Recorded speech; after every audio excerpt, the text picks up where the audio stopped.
Sejam todos bem-vindos ao canal Terror e Poesia.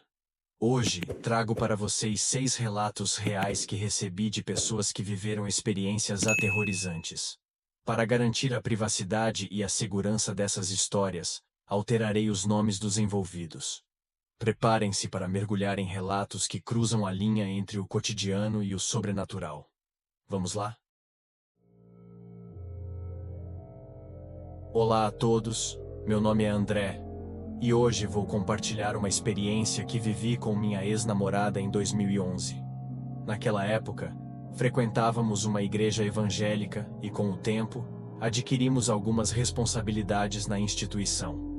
Nosso relacionamento era feliz e tranquilo, até que numa noite de sábado, tudo mudou. Estávamos em um culto mais descontraído, com a presença de vários visitantes, inclusive de outras localidades. Após o culto, ficamos conversando como de costume, quando conhecemos 2 moças que logo se enturmaram. Notei que minha namorada estava agindo de forma estranha. Ela não sorriu para as visitantes, apenas as cumprimentou de maneira seca e ficou à parte, observando a conversa. Percebi que ela estava com ciúmes, embora não houvesse motivos, pois as moças eram comprometidas e estavam apenas de passagem. Após algum tempo, minha namorada pediu para irmos embora, e todos perceberam que havia algo de estranho no ar. Concordei, e quando entramos no carro, ela começou a me insultar, cheia de raiva. Tentei explicar, mas quanto mais eu falava, mais ela se irritava. Resolvi me calar durante o restante do caminho, apenas ouvindo suas ofensas. Ao chegarmos na casa dela, ela desceu do carro e continuou a ofender na calçada. Tentei entender o que estava acontecendo, pois aquele comportamento não era dela. Em um momento de silêncio, ela me encarou com um olhar intenso, e eu pedi a Deus, em pensamento, para me mostrar o que estava errado.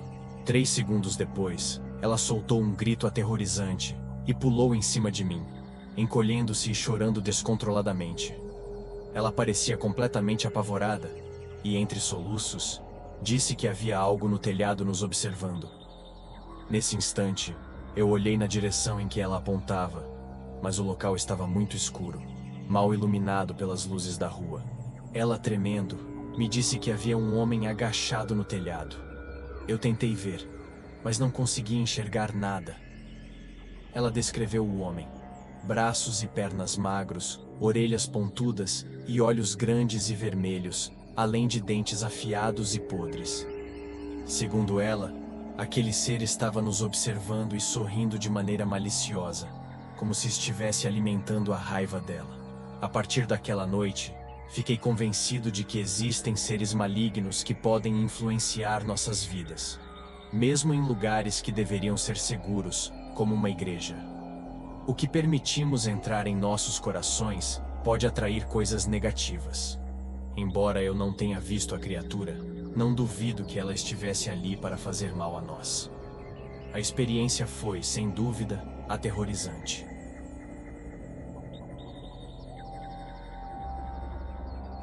Boa noite, meu nome é Marcelo Silva. Há mais de 30 anos sou caminhoneiro, e até hoje faço entregas por todo o Maranhão, e muitas vezes até fora do estado. Ao longo das minhas viagens, já presenciei coisas assustadoras e outras que, embora estranhas, não me deixaram tão amedrontado. Porém, todas eram inexplicáveis. Desde criança, experimentei eventos que me deixavam sem dormir. Minha mãe não era muito religiosa, mas após uma noite em que teve uma visão estranha, começou a acreditar em algo além deste mundo.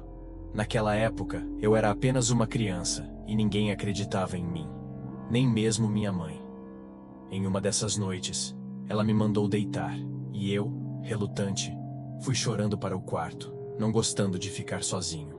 Meu pai estava fora, trabalhando como caminhoneiro, e minha mãe estava em seu quarto. A casa estava em silêncio quando, por volta das 3 da madrugada, acordei de repente, sentindo que algo não estava certo. Nesse instante, ouvi risadas horríveis e barulhos estranhos dentro de casa. Uma sombra passou pelo corredor e eu gritei. Minha mãe veio correndo e, para minha surpresa, ela também havia visto e ouvido aquilo. A partir desse dia, ela passou a acreditar em mim. Continuei tendo experiências estranhas ao longo dos anos, mas pelo menos minha mãe estava mais próxima. Cresci e segui os passos do meu pai, tornando-me caminhoneiro. No início, parecia que os fenômenos haviam ficado para trás, pois estava sempre cansado do trabalho. Certa vez, durante uma entrega para Codó, meu caminhão quebrou em um trecho deserto da rodovia MA-119. Sem casas por perto para pedir ajuda, fiz o que pude para sinalizar a minha presença e fui para a cabine, esperando que a assistência chegasse logo. Quando olhei para o relógio, eram quase 3 da madrugada. Naquele momento, ouvi um grito agudo de uma mulher vindo do matagal. Ouvindo aquilo, fiquei paralisado, percebendo que era algo sobrenatural. Os gritos eram cada vez mais agonizantes, e mesmo sem saber de onde vinham, me encolhi na cabine, torcendo para não ser visto. Quando olhei para as árvores, vi algo que jamais imaginei. Uma figura alta, sem braços, com longos cabelos escuros. Os gritos dela eram aterrorizantes, e enquanto atravessava as árvores e a estrada, fiquei em estado de choque, pensando que ela se aproximaria do meu caminhão. Por sorte, ela passou e desapareceu, como se fosse levada pelo vento. Após a chegada da assistência, perceberam meu estado pálido e, ao explicar que achava ter visto ladrões, acreditaram na minha história. Com o passar dos anos, esqueci aquela visão, mas minha mãe, agora mais religiosa, sempre me convidava para ir à igreja. Eu, teimoso, evitava esses convites, acreditando que me livraria das visões medonhas. Certa noite, enquanto minha mãe estava em uma reunião na igreja, fiquei em casa. Ela pediu que a buscasse às 10 da noite, e enquanto cochilava com a TV ligada, acordei com barulhos de asas batendo. Confuso, pensei que era um efeito do café que havia tomado. Porém, não era sonho. Uma sombra passou pelo corredor em direção à cozinha e, apressado, comecei a me preparar para sair. Foi então que senti um peso ao meu lado, como se alguém estivesse sentado na cama. O susto foi tão grande que fiquei sem fala. Ouvi uma voz estranha dizendo coisas que não compreendi, e senti uma mão tocando meu pescoço. Desesperado, corri em direção à porta, ciente de que não estava louco. Essa presença era real. Naquela noite, pedi a Deus que me livrasse das visões e que nossa casa tivesse paz. Entendi que, de alguma forma, aquilo se despediu de mim. Desde então, não tive mais essas experiências, e sou grato por isso. Até hoje, evito os apelos da minha mãe para me juntar à igreja. Depois da morte do meu pai, fiquei abalado e optei por não me casar ou ter filhos. Não quero que ninguém passe pelo que passei. Talvez eu seja egoísta, mas não desejo a ninguém ouvir ou ver qualquer coisa do sobrenatural.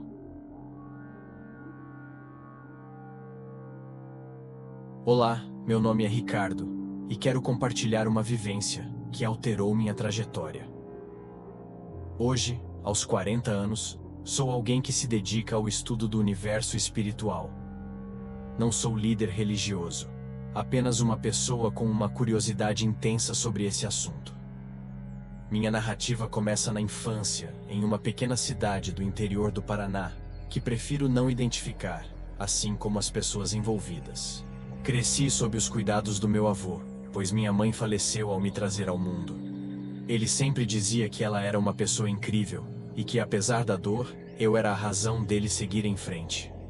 Meu avô era ferreiro, e eu passava muito tempo sozinho em casa, já que não tinha irmãos, e ele não se casou novamente. Minha rotina era simples: escola e brincadeiras, muitas vezes com uma vizinha carinhosa, a Dona Helena, que me ajudava quando meu avô não estava. Aos 13 anos, busquei um emprego para ocupar meu tempo e ganhar um dinheiro extra. Foi assim que encontrei um anúncio de um homem que precisava de um assistente.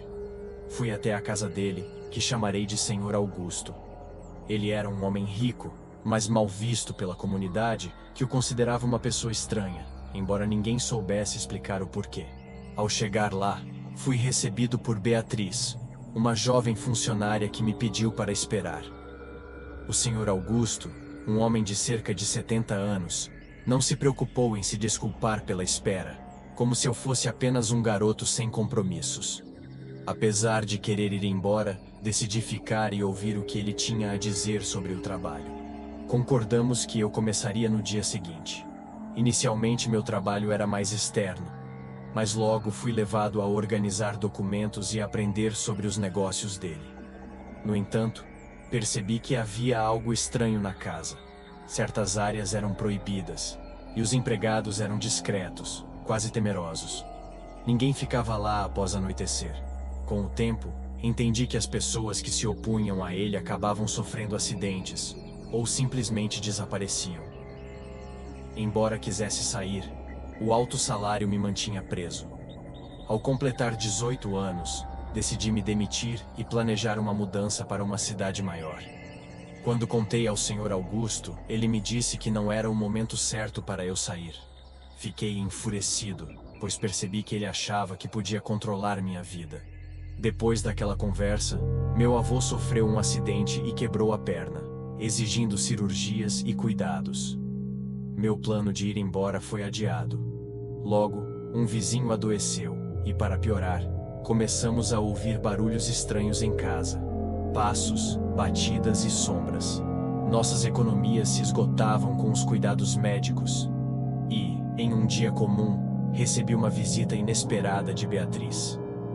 Ela me alertou que tudo o que vinha acontecendo era culpa do Sr. Augusto, que praticava magia negra e não tolerava desobediência. No início, duvidei, mas, refletindo sobre minha experiência, comecei a acreditar. Beatriz me contou que muitos funcionários sabiam da verdade, mas preferiam ignorar por medo.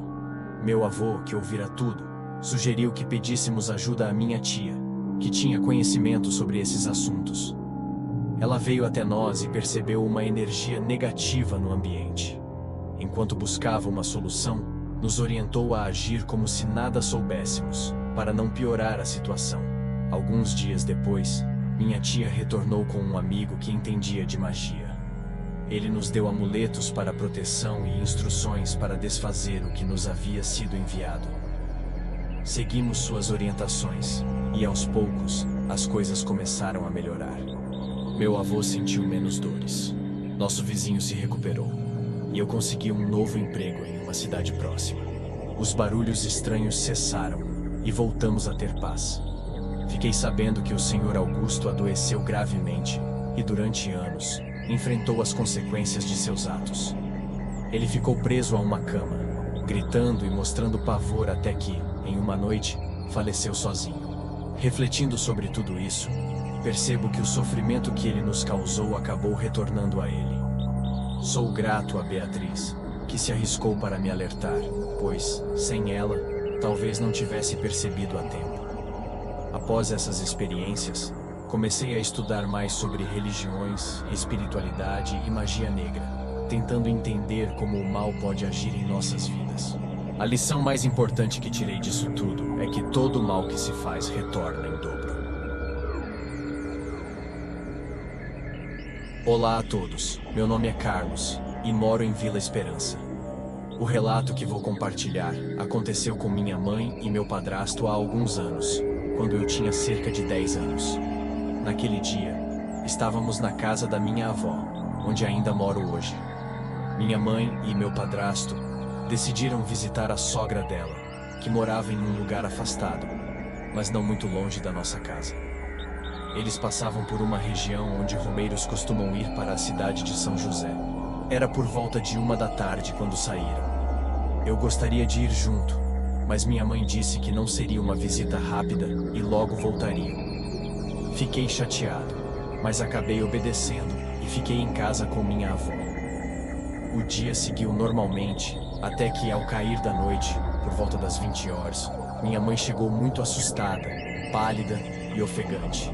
Fui até ela, preocupado, e perguntei o que tinha acontecido. Depois de respirar fundo, ela começou a contar. Enquanto voltavam pela estrada, chegaram a um trecho isolado, cercado apenas por mato e árvores. Minha mãe começou a sentir uma estranha sensação, mas achou que era apenas coisa da cabeça dela. De repente, um homem todo de preto apareceu ao lado deles, sem fazer barulho. Eles se assustaram, pois não tinham visto ninguém durante o caminho, como se ele tivesse surgido do nada. embora a estrada estivesse escura, eles já estavam com a visão adaptada e conseguiam enxergar quase tudo ao redor, exceto o rosto do homem, o que fez minha mãe gelar. Mesmo assim, por educação, disseram boa noite, e a pessoa respondeu com uma voz profunda e estranha. A voz fez minha mãe sentir um frio na espinha. Naquele momento, o homem tragou um cigarro, e a brasa iluminou brevemente seu rosto. Minha mãe conseguiu ver suas feições, e notou que ele tinha olhos muito maiores que o normal, que brilhavam como fogo. Eles ficaram paralisados, encarando-o por cerca de 5 segundos, até que o homem seguiu seu caminho, indiferente. Assustados, minha mãe e meu padrasto hesitaram, mas precisavam voltar para casa. Logo à frente, um carro apareceu, iluminando a figura estranha alguns metros adiante. Quando o homem se virou novamente, minha mãe pôde ver melhor seu rosto, ou a falta dele. Ele não parecia humano, e essa visão a aterrorizou. O mais estranho é que parecia que só eles podiam vê-lo. 2 pessoas que estavam na estrada não perceberam sua presença. Gradualmente, eles perderam o homem de vista, que desapareceu na escuridão da estrada de terra. Tudo foi muito estranho e assustador, deixando muitas perguntas no ar. Teriam cruzado com alguma entidade? Seria um espírito perdido ou até mesmo um demônio? Anos se passaram desde aquele dia, mas tanto minha mãe quanto meu padrasto lembram perfeitamente do ocorrido e têm certeza de que o mundo está cheio de coisas que não conseguimos compreender.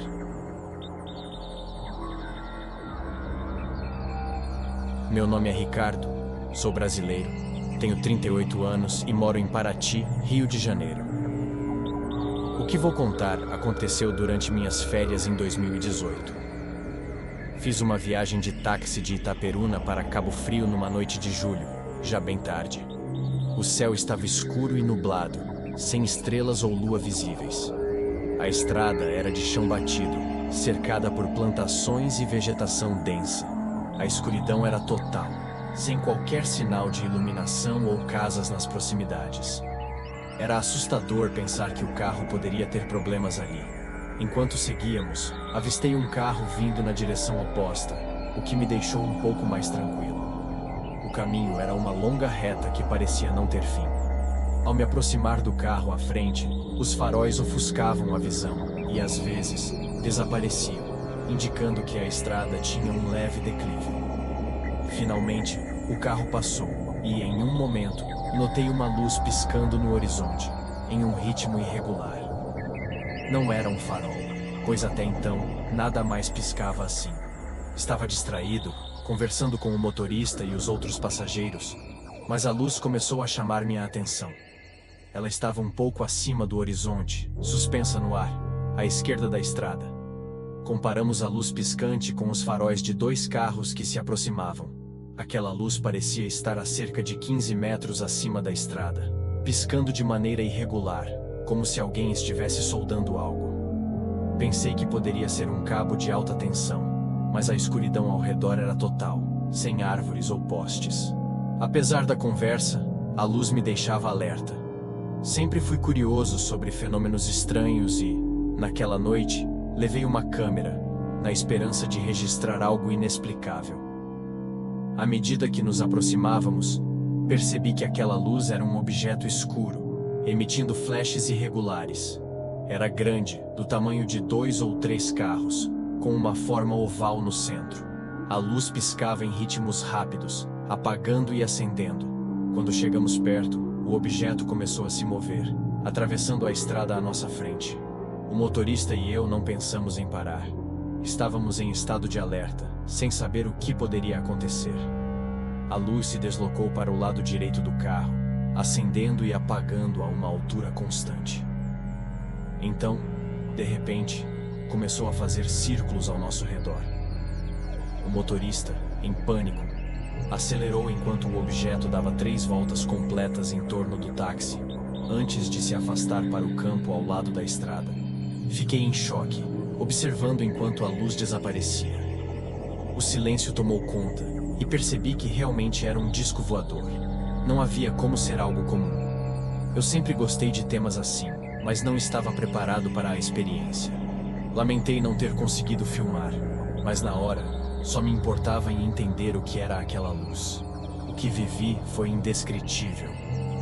Nós 4 no carro, e possivelmente outras pessoas nos carros que passaram naquela noite, também viram. Gostaria de saber se alguém teve uma experiência semelhante naquela estrada. Perguntei a moradores da região, que disseram ser comum ver luzes estranhas no céu. O que seriam esses seres? Talvez estejam coletando informações ou sejam mais inteligentes do que nós. Foi uma experiência incrível e, apesar de muitos não acreditarem, não me importo.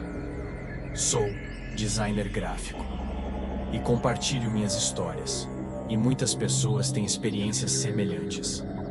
Acredito em outros mundos habitados, com tecnologias que nos permitem ser visitados. Espero estar mais preparado na próxima vez, pois naquela noite vivi algo totalmente assustador. Hoje vou compartilhar um relato que aconteceu com um caminhoneiro que prefere permanecer anônimo. Sou motorista de caminhão há quase 20 anos e conheço as estradas do Brasil como a palma da minha mão, especialmente as do Rio Grande do Sul, com suas serras traiçoeiras e curvas fechadas. Já enfrentei de tudo: asfalto ruim, neblina densa e chuvas que parecem vir de lado. Mas nada me abalou até aquela fatídica noite na Serra do Mar. Naquele dia, saí de Santa Cruz do Sul com destino a Canoas. Era para ser apenas mais uma entrega tranquila. Estava cansado, mas uma parada para um café resolveria. O relógio marcava 10h30 da noite, e a rádio chiava mais do que tocava. Eu preferia o silêncio, mas naquela noite, o silêncio parecia diferente, denso, como se algo estivesse espreitando atrás de cada curva. A estrada estava deserta, o que normalmente não me incomodava, pois poucos têm coragem de dirigir por ali à noite. Já havia passado por aquele caminho várias vezes, mas nunca dei atenção às histórias que contavam para assustar motoristas novatos. Até que a vi. Ela estava parada na beira da estrada, vestida de branco, com um rosto pálido e sem expressão. Um frio percorreu minha espinha. Nunca fui de dar carona, especialmente à noite, mas algo naquela mulher me fez desacelerar. Passei devagar, tentando entender o que ela fazia ali.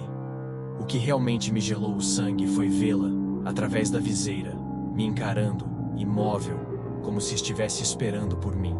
O instinto gritou para eu seguir em frente, mas não consegui desviar o olhar. Acelerei, tentando abandonar aquela visão, mas quanto mais eu avançava, mais o medo crescia. Ao virar a próxima curva, quase tive um ataque cardíaco. Ela estava lá de novo, exatamente na mesma posição, como se eu não tivesse passado por ela minutos antes. Minha respiração ficou pesada e o suor escorria pela minha testa. Acelerei mais, quase perdendo o controle do caminhão em uma das curvas. O rádio chiou e as luzes começaram a piscar, como se estivesse com mau contato. Eu murmurei para mim mesmo, tentando ignorar o pavor que me dominava. Quando olhei para o retrovisor, a estrada estava vazia, sem sinal dela. Respirei fundo, tentando acalmar meu coração acelerado. Mas algo estranho aconteceu. A temperatura dentro da cabine despencou. Meus dedos ficaram gelados no volante. Foi então que vi algo que jamais esqueceria. Ela estava sentada ao meu lado, no banco do passageiro. Nunca acreditei em assombrações, mas, com aquela mulher ao meu lado, todos os meus pensamentos desapareceram. O sangue sumiu do meu rosto e o desespero tomou conta de mim. Ela não se movia, mas seus olhos opacos e sem vida estavam fixos em mim, como se quisessem me perfurar. Tentei gritar, mas não consegui. Estava preso em um silêncio sufocante, e o som do motor parecia distante. Então, ela abriu a boca e o que saiu não era uma voz, mas um lamento profundo, como se ressoasse na minha alma. O desespero me dominava. Sabia que precisava fazer algo, mas o medo me paralisava. De repente, senti um tranco forte no caminhão. Pisei no freio com toda a força e ele parou. O silêncio tomou conta novamente. Olhei para o lado e ela não estava mais lá. Saí do caminhão com as pernas tremendo, vasculhando a estrada com os faróis, esperando ver algum animal, ou algo que justificasse o impacto, mas não havia nada. Apenas escuridão e o som fraco da mata ao redor. De repente, ouvi passos leves, mas inconfundíveis, vindos da mata. Meu coração martelava no peito e o suor escorria quente pelo meu rosto. Um som suave, como um lamento, ecoou do meio da escuridão. Não esperei para descobrir mais. Corri de volta para o caminhão, tranquei as portas e saí dali o mais rápido que pude. Quando cheguei a um posto, mal consegui sair da cabine. O frentista, um velho gaúcho que parecia ter visto de tudo, me perguntou se estava tudo bem. Não consegui disfarçar o pânico enquanto contava o que havia acontecido. Ele ouviu em silêncio, apenas balançando a cabeça lentamente. Meu amigo, ela morreu esperando o marido na véspera do casamento. Alguns dizem que ele se perdeu na serra. Desde então, dizem que ela aparece por aí, buscando alguém que a leve. Aquelas palavras me arrepiaram. Eu nunca havia passado pela Serra do Mar à noite, e mesmo durante o dia. Agora olho para os lados, pois sei que a qualquer momento posso vê-la novamente. Depois daquela noite, jurei nunca mais parar uma viagem durante a madrugada. Mas a vida de caminhoneiro é dura, e as promessas feitas no susto muitas vezes são esquecidas. Algumas semanas depois, aceitei uma carga para Bento Gonçalves. Para não perder o prazo, lá estava eu novamente na estrada à noite. O trecho era remoto, cheio de curvas e matas. A estrada estava deserta e o céu sem lua, deixando tudo mais escuro. O único som era o motor do caminhão. Por volta das 2 da manhã, avistei uma placa baixa dizendo Campo Verde. Não me lembrava de ter passado por ali antes, mas decidi seguir em frente, já que o combustível estava no fim. Logo, cheguei a um vilarejo pequeno, com casas espalhadas. Estacionei perto de um posto de gasolina, mas não havia ninguém por perto. Desci do caminhão, o vento frio batendo no meu rosto, e fui até a loja de conveniência. A porta rangeu ao ser empurrada, e o lugar estava vazio. Chamei algumas vezes, mas ninguém apareceu. Apesar do silêncio, as luzes estavam acesas e os refrigeradores faziam barulho. Quando me virei para voltar ao caminhão, vi um homem magro, de pele pálida e roupas empoeiradas. Ele não disse nada, apenas abasteceu o caminhão. Agradeci, paguei e voltei, mas sentia que estava sendo observado. As casas ao redor estavam apagadas, sem sinais de vida. E o homem do posto havia desaparecido. Então, ouvi um murmúrio baixo, quase imperceptível, vindo da mata. Fiquei imóvel, tentando entender. O murmúrio aumentou, e vi uma figura se movendo devagar, arrastando os pés, coberta por um pano preto. A cada passo, o som aumentava, como se a figura trouxesse aquele barulho com ela. Paralisado de medo, tentei fechar os olhos por alguns segundos, mas quando os abri, ela estava mais perto, a poucos metros de distância. O caminhão deu um tranco, como se algo o empurrasse. Liguei o motor e acelerei sem pensar, sentindo o impacto de algo sendo esmagado. Não olhei para trás, só queria sair dali o mais rápido possível. A estrada de terra ficou para trás, e a sensação de estar sendo seguido desapareceu. Após 20 minutos, avistei um posto moderno, cheio de caminhões. Parei tremendo, e quando me aproximei do frentista, ele me olhou com curiosidade e perguntou de onde eu vinha. Respondi que vinha de um vilarejo chamado Campo Escuro. Ele me olhou como se eu tivesse perdido a sanidade. Campo Escuro não existe mais, faz décadas. O vilarejo foi abandonado. Tem gente que diz que de vez em quando ainda se vê as luzes, mas é assombração. Coisa de quem está preso entre este mundo e o outro. Um arrepio percorreu meu corpo. Desde então, tenho sido mais cauteloso com as paradas noturnas e nunca mais busquei o desconhecido na estrada. O que parece real, às vezes não é, e o que não deveria existir, insiste em voltar para nos assombrar.